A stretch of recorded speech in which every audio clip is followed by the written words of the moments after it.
Greetings, citizens. It is indeed a pleasure to be here before you. Please allow me to introduce myself. I am James Forten. I was born in 1766 in the city of Philadelphia. As a young boy, between the ages of 6 and 7, I witnessed the first reading of the Declaration of Independence. It was most memorable. My father and myself, we were born into this world as free men. My grandfather, he was enslaved at one particular time, but he earned his freedom. My great-grandfather, well, I've got to say, he was not so fortunate. For he came into this world enslaved, and he left this world enslaved.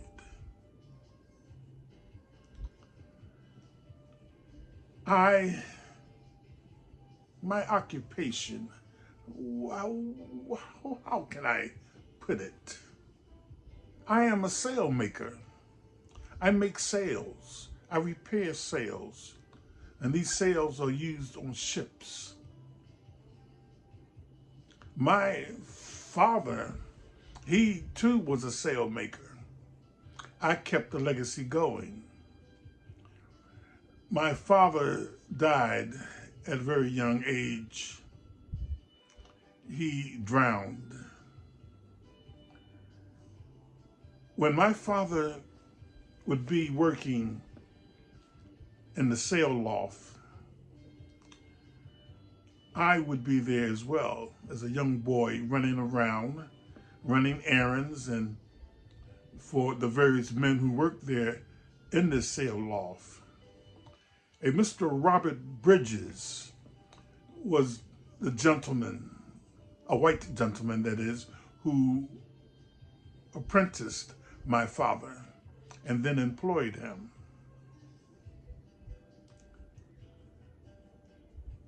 There's something that I have to share with you. It's a story about myself during the Revolutionary War with England.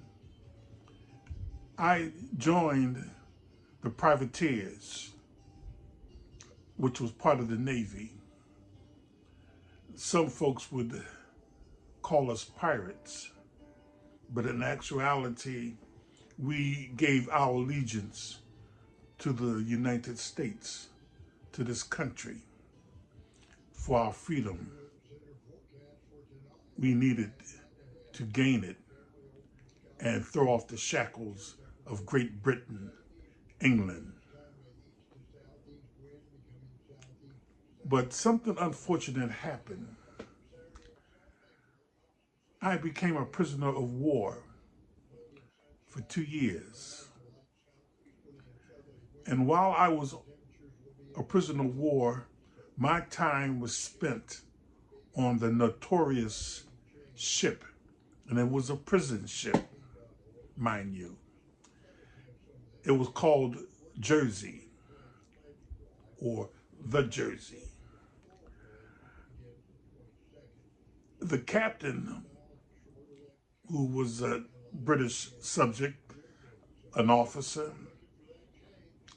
he was the overseer on this ship. I began to know him, and he had 2 of his sons there with him working on the ship, and the one son was about my age, because at that time I was about 14 years old.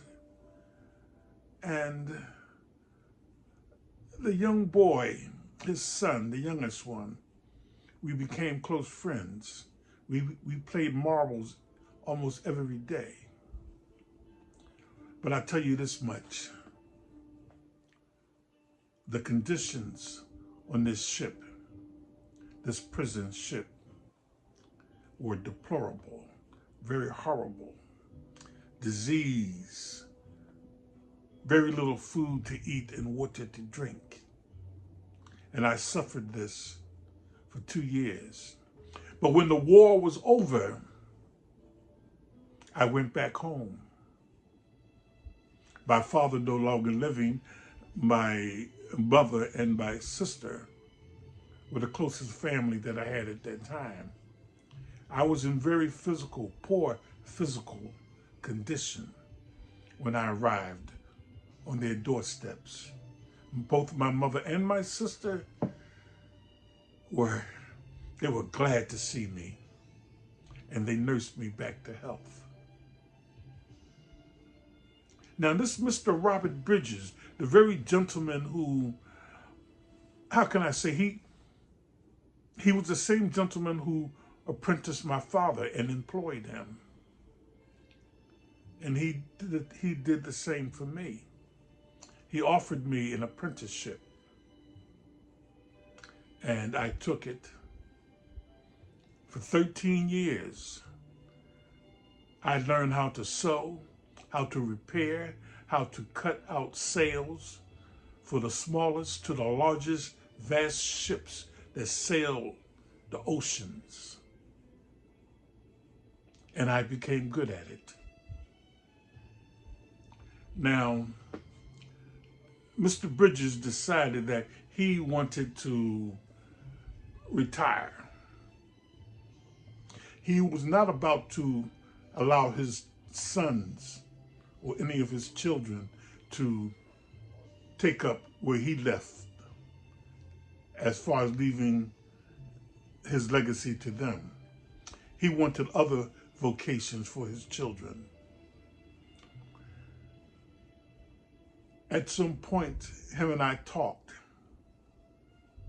because you see, I was so good at what I did, and he was so impressed with me that he made me his foreman of his shop. So what happened was, we discussed my buying his business, and he aided me in doing that. He even helped me to purchase a home, a place to live as well. When I took over his business, I did a lot of innovation as far as upgrading my skills as a sail maker. So much that it became very profitable for me. Yes, indeed, very profitable. I even bought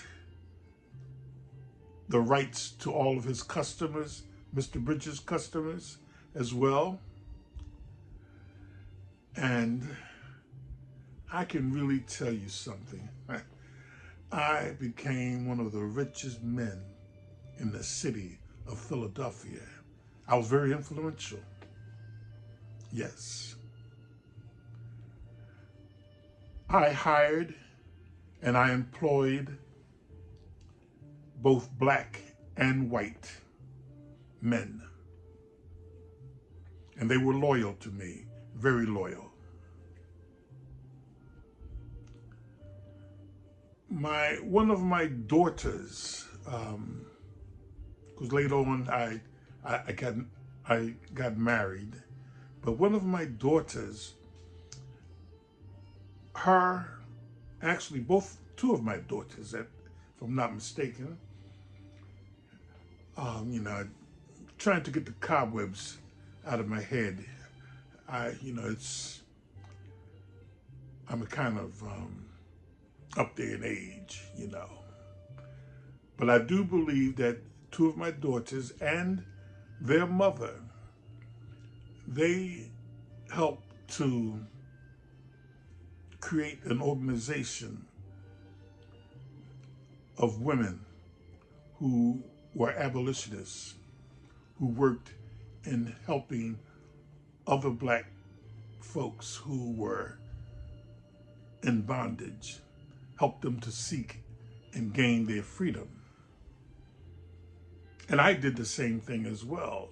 You see, there is a gentleman by the name of William Lloyd Garrison, a white abolitionist. He was the publisher and the editor of The Liberator, a newspaper, an anti-slavery newspaper. I worked for him as well too, as far as writing stories for his newspaper. And a lot of my stories that I authored were of anti-slavery in nature. So this is where I'm at in life. I've seen both the 18th century, and now I'm living in the 19th century. So I've been very fortunate indeed. This city that I live in here in Philadelphia, as most folks would know it as the birthplace of the U.S. Constitution, and also the birthplace of the Declaration of Independence. Because you see, as a little boy, watching that man at the State House read the first reading of the Declaration of Independence,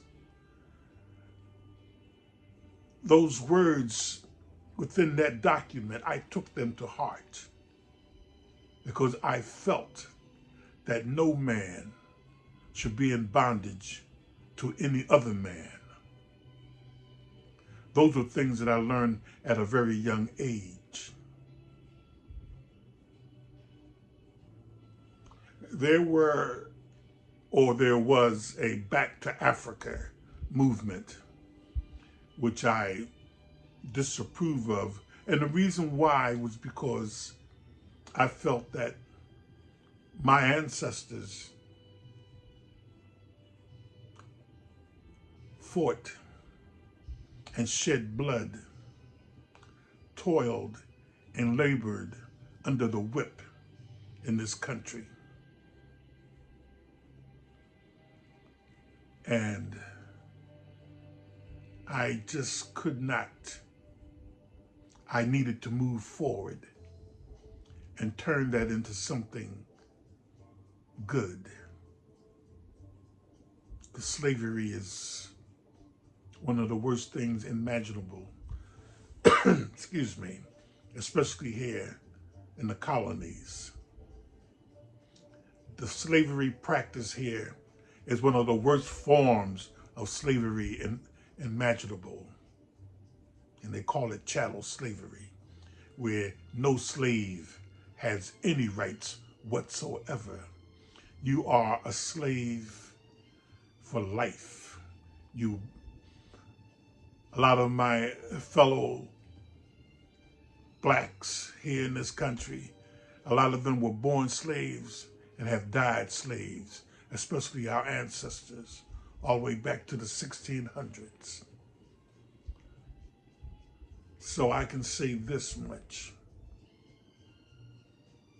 I will fight for freedom.